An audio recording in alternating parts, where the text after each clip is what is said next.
Bom, e nesta sexta-feira, 2 presos por tentar invadir o plenário da Assembleia Legislativa Paulista e atacar policiais militares durante a votação da privatização da Sabesp foram soltos. Vivian Mendes e Ricardo Senese tiveram a liberdade provisória autorizada. Os 2 foram indiciados por associação criminosa, lesão corporal, danos ao patrimônio, resistência e desobediência. Outros 2 detidos na quarta-feira na Assembleia Legislativa permanecerão presos. Endril Luiz e Lucas Carvente tiveram a prisão em flagrante convertida para preventiva. Bom, Ana, a gente acompanhou que a votação aí da privatização da Sabesp, né, a maior companhia de saneamento básico da América Latina, terminou em confusão, com algumas pessoas foram detidas e hoje, então, 2 presos foram soltos, outros 2 permanecem, então, detidos nesse momento. No bloco anterior falávamos, né, dos recursos dos presos, réus envolvidos pelo 8 de janeiro e agora a gente tem aí essa confusão que aconteceu na LESP nessa quarta-feira com a votação da Sabesp. E uma diferença aí no tratamento dos manifestantes militantes, Ana? Paula, o mesmo, né, um peso, 2 medidas, e vai ser assim, contudo, né, estávamos falando do que o TSE vai decidir, o Supremo, como vai ser, né, a mordaça na imprensa, e nós sabemos muito bem como vai ser a mordaça na imprensa. Um lado vai ser amordaçado, cidadãos de apenas um lado terão as redes sociais derrubadas, né? Sites também, assim como agora, o que nós vimos com o quebra-quebra ali, a baderna, que foi o que houve no 8 de janeiro, quebra-quebra, baderna, vandalismo, e aqui nós sempre defendemos a justiça para essas pessoas, né, que cometeram exatamente isso, quebra-quebra, baderna, vandalismo.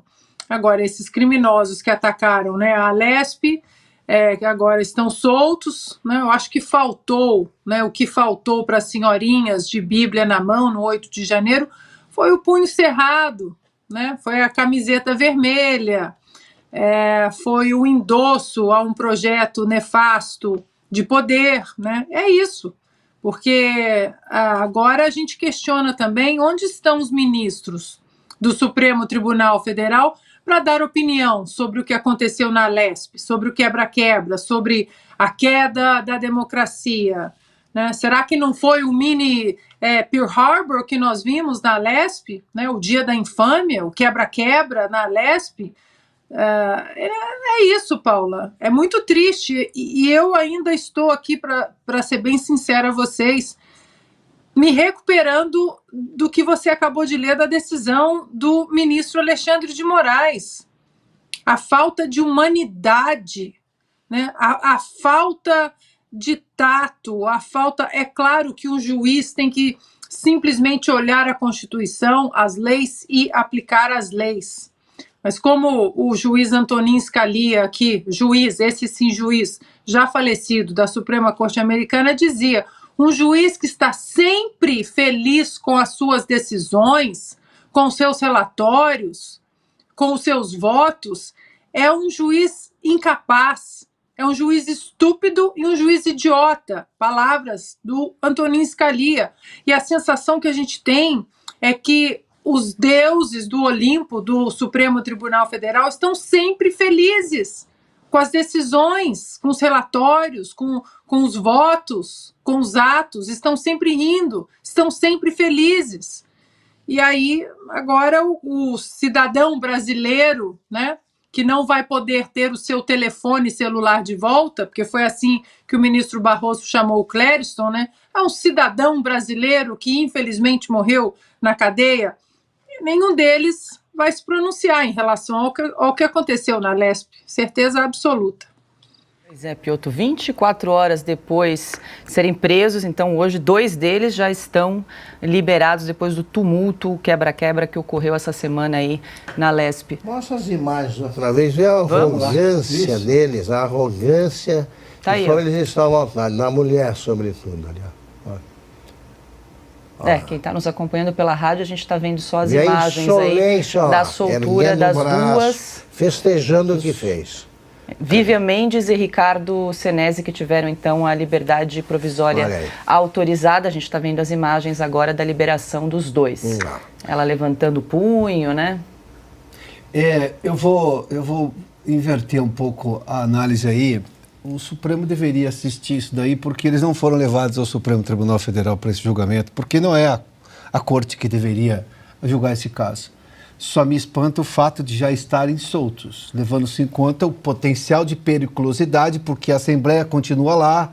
Eles já deixaram claro que gostam de invadir a Assembleia daquela maneira, sem respeitar, obviamente, todas as regras de participação popular que existem na Assembleia.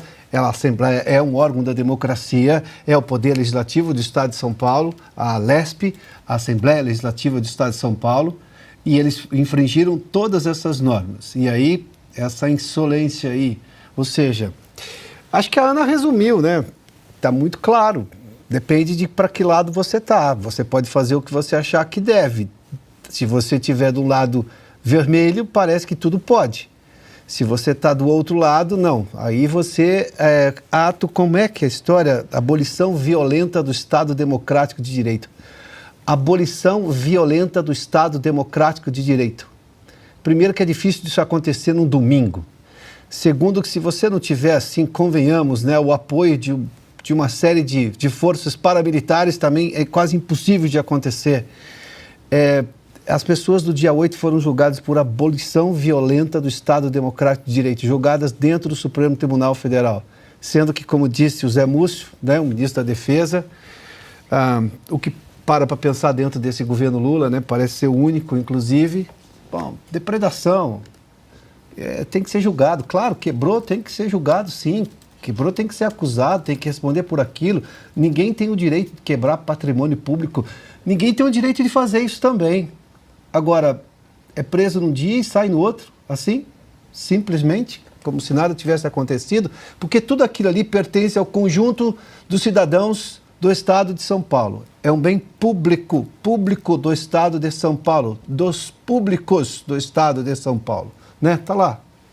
Os públicos, independente de quais cores tenham do ponto de vista de ideologia partidária, todos os públicos do Estado de São Paulo são donos desse espaço, que estão sendo ali, olha, se você vê pelas imagens, a gente está reproduzindo imagens, quem acompanha pela rádio, né? Vou me lembrar dos meus tempos de rádio aqui, vou narrar esse fato. Mas, enfim, estão lá quebrando.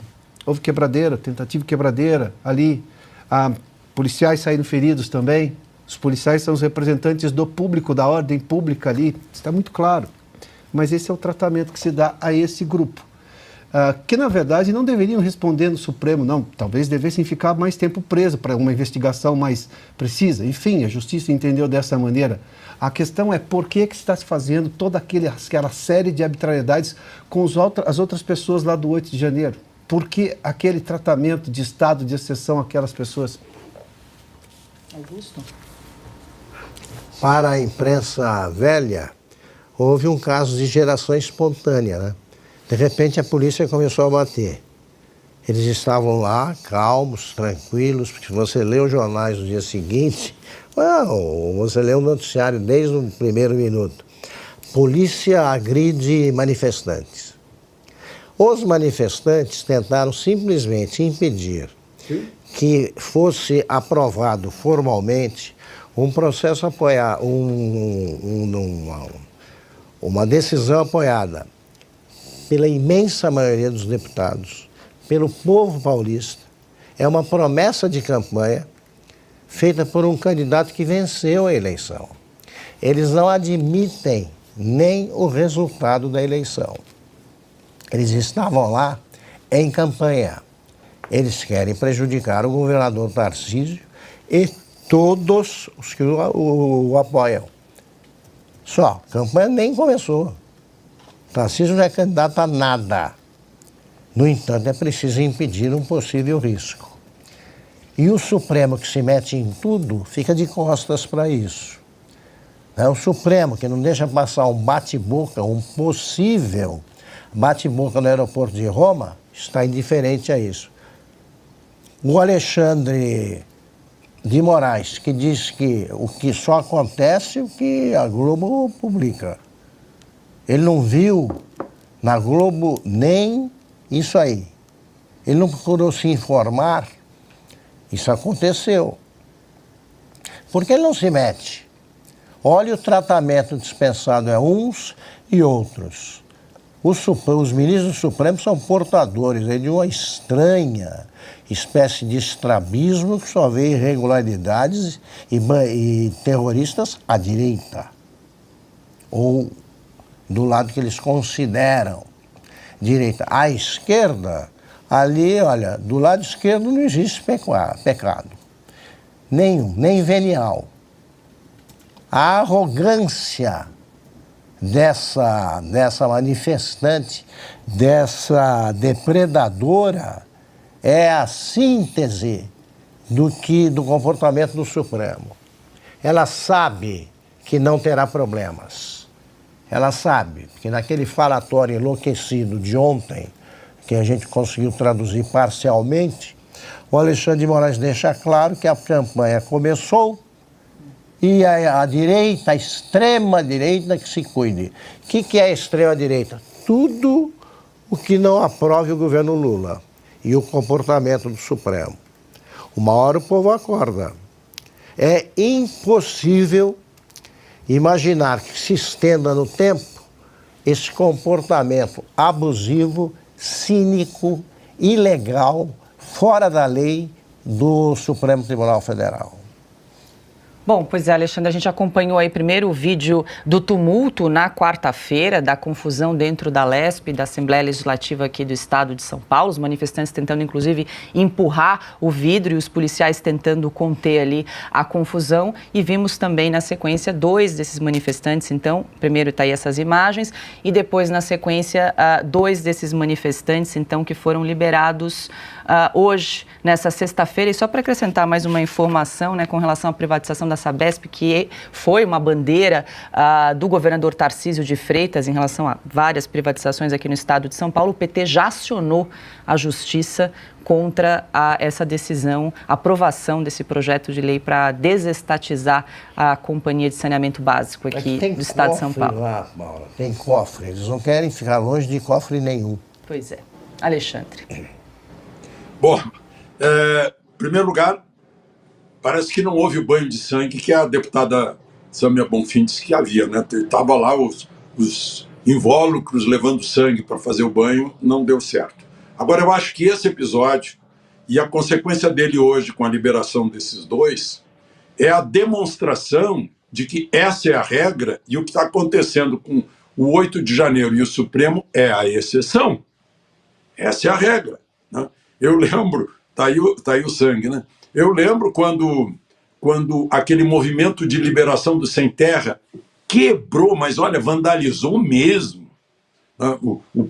A Câmara dos Deputados, o Senado, acho que foi em 2006. Depois eu lembro, aqui em Brasília, o pessoal do MST entrou no Ministério e tocou fogo, né?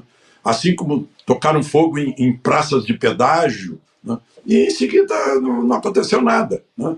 O sujeito que matou a facadas a Argentina lá em Búzios estava condenado a 15 anos, regime fechado, depois virou semiaberto. O sujeito que matou o jovem que veio para o show lá no Rio de Janeiro tinha passado pela audiência de custódia depois de ser flagrado assaltando, contumaz assaltante, foi solto, horas depois esfaqueou. Então essa é a regra aqui no Brasil. A regra é liberar o bandido, né? E a exceção é pegar o manifestante político, né, que estava lá esbravejando, enfim, pega lá, sim, separaram os que quebraram e tal, mas o sujeito foi... A exceção é punir gravemente, pesadamente, os que se manifestaram politicamente. Agora, quem quebrou já normalmente é solto, essa é a regra. Então, o que aconteceu em São Paulo na Assembleia Legislativa é a regra que demonstra que o 8 de janeiro no Supremo é a exceção.